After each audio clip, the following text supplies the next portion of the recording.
Assalamualaikum warahmatullahi wabarakatuh. Salam sejahtera untuk kita semua. Pertama-tama, izinkan kami mengucapkan terima kasih yang sebesar-besarnya kepada Bapak Vicky Fendi selaku dosen pengampu mata kuliah Metodologi Penelitian kelas L yang telah membimbing kami dalam memahami materi dan memberikan kesempatan untuk memaparkan hasil pembelajaran kami pada pertemuan kali ini.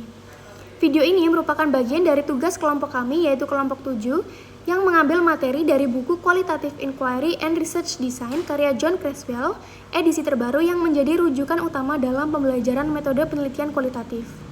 Pada kesempatan ini, kami akan membahas chapter 6 dari buku tersebut, yaitu yang berjudul Introducing and Focusing the Study.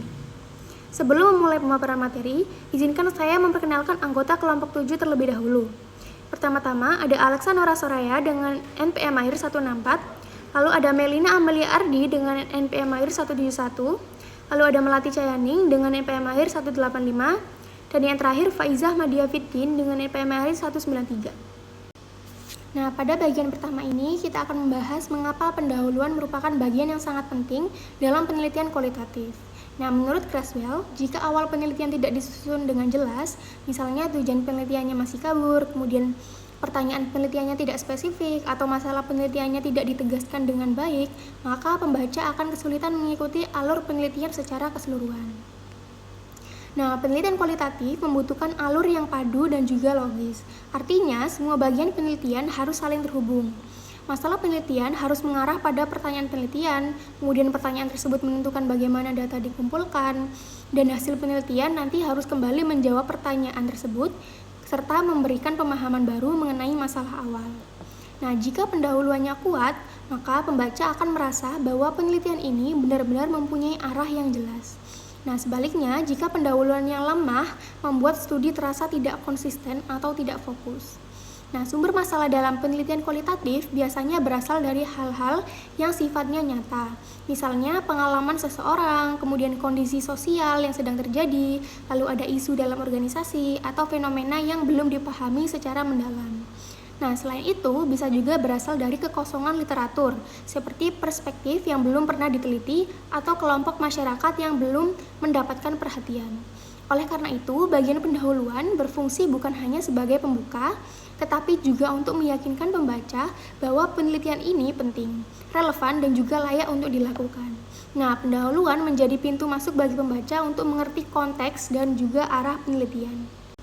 Nah, kemudian pada slide ini kita akan membahas mengenai model struktur pendahuluan yang direkomendasikan oleh Creswell, yaitu Deficiencies Model of an Introduction.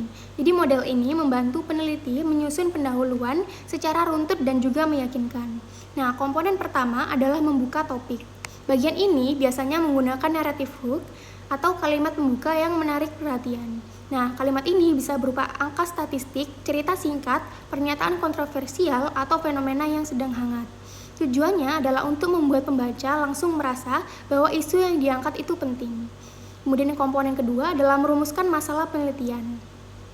Nah, jadi bagian ini menjawab pertanyaan masalah apa yang sedang terjadi dan mengapa ini penting untuk dikaji. Bukan hanya menyebutkan topiknya, tetapi menjelaskan isu spesifik yang menjadi fokus penelitian. Kemudian komponen berikutnya adalah ringkasan literatur yang relevan. Nah, bagian ini tidak harus panjang karena bukan literatur review lengkap, tetapi memberikan gambaran umum mengenai penelitian-penelitian terdahulu yang terkait dengan masalah tersebut. Nah, peneliti menunjukkan bahwa ia memahami konteks akademik dari topik yang dibahas. Kemudian komponen keempat adalah deficiencies atau kekurangan dalam literatur. Nah, justru bagian ini menjadi inti mengapa penelitian baru perlu dilakukan. Nah, peneliti harus menunjukkan apa yang belum dibahas secara cukup dalam penelitian sebelumnya. Misalnya kurangnya perspektif kualitatif, atau sampel yang terlalu sempit, atau belum ada fokus pada pengalaman individu. Kemudian komponen kelima adalah signifikansi penelitian. Siapa yang akan diuntungkan dari penelitian ini? Bisa akademisi, praktisi, pembuat kebijakan, atau kelompok masyarakat tertentu. Nah, bagian ini memperkuat urgensi penelitian. Kemudian yang terakhir adalah pendahuluan harus menuju pada purpose statement yang menjelaskan tujuan utama penelitian. Bagian ini yang akan menjadi jembatan menuju penjelasan riset ke selanjutnya. Nah, pada slide ini kita akan membahas mengenai purpose statement dan juga research questions atau pertanyaan penelitian. Nah, purpose statement adalah pernyataan paling penting dalam sebuah penelitian kualitatif. Jadi di sini peneliti menyatakan secara jelas apa yang ingin dicapai dalam studi tersebut. Purpose statement harus menunjukkan fenomena utama yang diteliti, siapa partisipannya, serta pendekatan kualitatif apa yang digunakan. Misalnya naratif, etnografi, ground theory, fenomenologi, atau studi kasus. Nah, dari purpose statement inilah kemudian muncul pertanyaan penelitian atau research questions. Nah, dalam penelitian kualitatif, biasanya terdapat satu pertanyaan utama yang bersifat luas dan juga eksploratif. Barulah pertanyaan ini kemudian akan dipecah ke dalam beberapa sub-pertanyaan. Nah, pertanyaan ini bertujuan untuk menggali pengalaman, proses, atau makna yang ingin dipahami oleh peneliti. Nah, sub-pertanyaan ini membantu memperjelas aspek-aspek tertentu yang ingin ditelusuri lebih jauh, sehingga proses pengumpulan data menjadi lebih terarah. Nah, pertanyaan penelitian yang baik adalah pertanyaan yang terbuka dan tidak menghasilkan jawaban ya ataupun tidak. Kemudian selaras dengan pendekatan kualitatif yang digunakan, lalu fokus pada makna, pengalaman, dan juga proses. Jika purpose statement dan juga pertanyaan penelitian dirumuskan dengan baik, maka keduanya akan menjadi peta jalan penelitian. Mereka lah yang akan membantu peneliti tetap berada pada jalur dan juga memastikan bahwa seluruh bagian penelitian saling terhubung dengan jelas. Baik, selanjutnya saya akan menjelaskan mengenai 5 komponen utama dalam research problem statement. Nah, yang pertama itu adalah membangun ketertarikan pembaca atau narrative hook, yaitu dengan menggunakan topik yang relevan, angka statistik, isu terkini, atau kontroversi untuk menarik perhatian. Kemudian komponen yang kedua itu adalah menjelaskan masalah penelitian yang memunculkan kebutuhan studi. Nah, ini bisa berasal dari pengalaman nyata, masalah pekerjaan, agenda penelitian dosen, atau gap dalam literatur. Kemudian komponen yang ketiga adalah menyajikan bukti dari literatur terkini terkait masalah, dengan merangkum penelitian-penelitian yang sudah membahas isu tersebut tanpa ulasan mendalam bertujuan menunjukkan posisi studi kita dalam literatur. Kemudian komponen yang keempat itu adalah menentukan kekurangan atau deficiencies dalam penelitian yang ada. Misalnya itu bisa dengan kurangnya metode tertentu, tidak adanya penelitian pada kelompok tertentu, minimnya pemahaman mendalam, kurangnya teori, atau fenomena yang belum dijelaskan. Nah, bagian ini itu juga tempat peneliti menegaskan pendekatan kualitatif yang digunakan. Itu misalnya naratif, fenomenologi, ground theory, etnografi, atau studi kasus. Kemudian komponen yang terakhir, yang kelima, yaitu adalah menjelaskan pentingnya penelitian bagi audiens, dengan menyebut pihak yang akan memperoleh manfaat seperti penelitian lain, praktisi, pembuat kebijakan, masyarakat, atau kelompok tertentu. Lalu di sini berikutnya ada komponen dalam purpose statement atau spesifikasi yang harus ada dalam purpose statement. Yang pertama itu adalah menyebutkan jenis pendekatan kualitatif yang digunakan, misalnya naratif, phenomenological, ground theory, ethnographic, atau case study. Nah, disampaikan di awal untuk memberi sinyal arah desain penelitian. Kemudian komponen yang kedua itu adalah menggunakan kata kerja yang sesuai dengan pendekatan penelitian. Misalnya itu ada understand, describe, discover, develop, atau explore. Nah, kata kerja ini itu mencerminkan tindakan penelitian dan fokus pendekatan. Kemudian komponen yang ketiga itu adalah menetapkan central phenomenon, yaitu konsep utama yang ingin diteliti, difokuskan hanya pada satu fenomena agar penelitian itu tetap terarah. Kemudian yang keempat itu adalah menunjukkan siapa partisipan dan lokasi penelitian. Bisa satu individu, sekelompok orang, komunitas budaya, atau bahkan satu kasus tertentu. Kemudian yang kelima itu adalah memberikan definisi awal atau tentative definition atas central phenomenon, yaitu definisi sementara yang membantu memberi konteks penelitian sebuah analisis mendalam dilakukan. Baik, berikut adalah beberapa contoh pernyataan tujuan yang menggambarkan pengkodean dan bayangan dari pendekatan penelitian. Yang pertama di sini ada contoh dari naratif. Itu perhatikan contoh berikut. Bagaimana pernyataan tujuan itu berfokus pada satu individu dan menyampaikan riwayat hidup individu tersebut. Contohnya, penulis menggambarkan dan menganalisis proses penggalian riwayat hidup seorang pria dengan keterbelakangan mental. Lalu untuk contoh dari fenomenologi Uh, Lihat contoh berikut bagaimana eksplorasi ini jelas merupakan satu fenomena tunggal peran individu ini sebagai ayah. Contohnya penelitian ini dirancang untuk mengeksplorasi keyakinan, sikap, dan kebutuhan para ayah remaja saat ini dan calon ayah serta pria muda yang menjadi ayah dari anak-anak yang lahir dari ibu remaja terkait peran mereka sebagai seorang ayah. Berikutnya ada contoh dari grounded theory. Dalam contoh berikut, para peneliti itu tertarik mempelajari proses seputar identitas kepemimpinan yang mengarah pada kemajuan suatu teori. Tujuannya dari penelitian ini memahami proses yang dialami seseorang dalam menciptakan identitas kepemimpinan. Contoh yang keempat dari contoh etnografi. Dari etnografi budaya lapangan bisbol. Penulis menciptakan deskripsi karyawan sebagai kelompok yang berbagi budaya. Nah, artikel ini mengkaji bagaimana pekerjaan dan obrolan karyawan stadion itu memperkuat makna tertentu tentang bisbol di masyarakat dan mengungkap bagaimana pekerjaan dan obrolan tersebut menciptakan dan mempertahankan budaya stadion. Kemudian untuk yang contoh kelima itu studi kasus. Dalam studi kasus ganda ini fokusnya di pemahaman masalah integrasi teknologi. Tujuan penelitian itu menjelaskan bagaimana 3 sekolah dasar perkotaan yang bermitra dengan universitas multiguna lokal yang didanai publik menggunakan sumber daya materi dan manusia yang serupa untuk meningkatkan integrasi teknologi mereka. Pembahasan berikutnya mengenai pertanyaan penelitian. Tujuannya dari pertanyaan penelitian kualitatif itu mempersempit tujuan menjadi beberapa pertanyaan yang akan dibahas dalam penelitian. Pertanyaan ini memberikan kesempatan untuk mengkodekan dan membayangkan pendekatan untuk penelitian.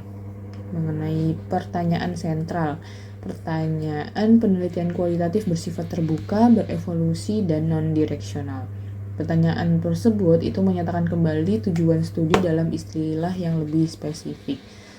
Kemudian pertanyaan-pertanyaan tersebut biasanya dimulai dengan kata seperti apa atau bagaimana daripada mengapa untuk mengeksplorasi fenomena sentral. Dan para peneliti itu harus mereduksi keseluruhan studi menjadi satu pertanyaan sentral yang menyeluruh dan beberapa sub-pertanyaan. Pertanyaan sentral itu dapat dikodekan dengan bahasa dari 5 pendekatan. Kalau di sini ada 3, etnografi itu menggunakan pertanyaan deskriptif tentang budaya, grounded teori menggunakan pertanyaan proses, dan fenomenologis menggunakan pertanyaan makna. Selanjutnya ada sub-question. Jadi seorang penulis itu biasanya menyajikan sejumlah kecil sub-question yang selanjutnya merinci pertanyaan inti ke dalam beberapa area penelitian. Nah, jadi di sini ada beberapa saran untuk menulis sub-question. Jadi yang pertama ada nyatakan sejumlah kecil sub-question untuk lebih menyempurnakan pertanyaan inti. Jadi biasanya penulis itu biasanya merekomendasikan 5 hingga 7 sub-question. Pertanyaan baru mungkin muncul selama pengumpulan data, dan seperti semua pertanyaan penelitian kualitatif, pertanyaan tersebut dapat berubah atau berkembang menjadi pertanyaan baru seiring berjalannya penelitian.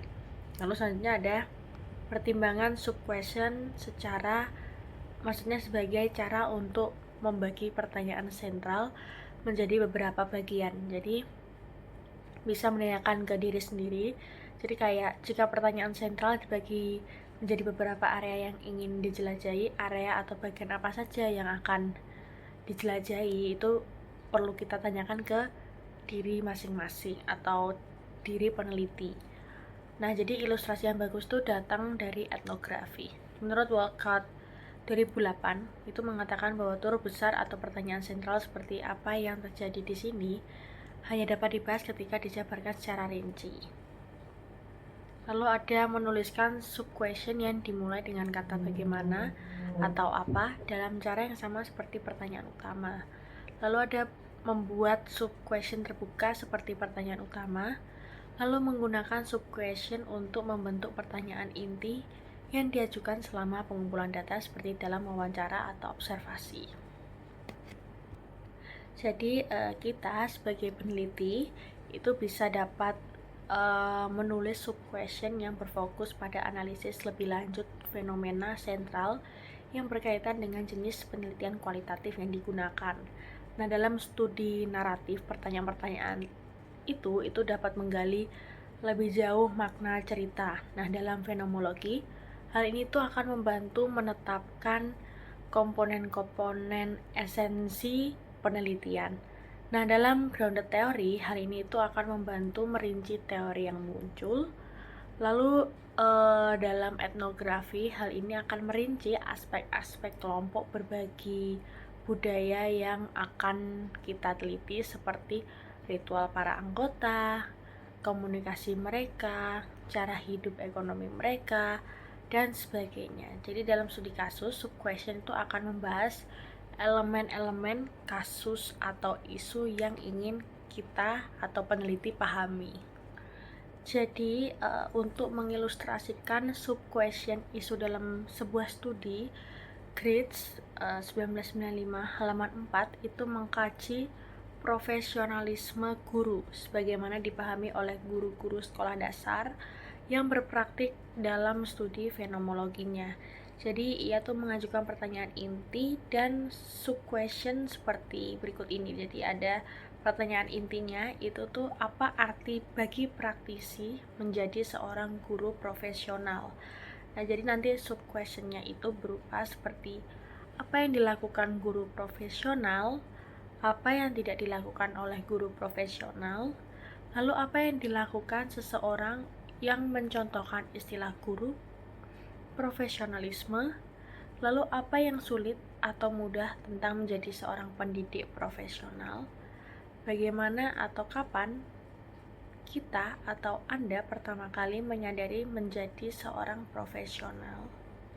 Jadi untuk grounded theory misalnya dalam proposal disertasi Mastera 1995 itu ia tuh mengajukan studi tentang proses revisi kurikulum pendidikan umum di 3 perguruan tinggi swasta.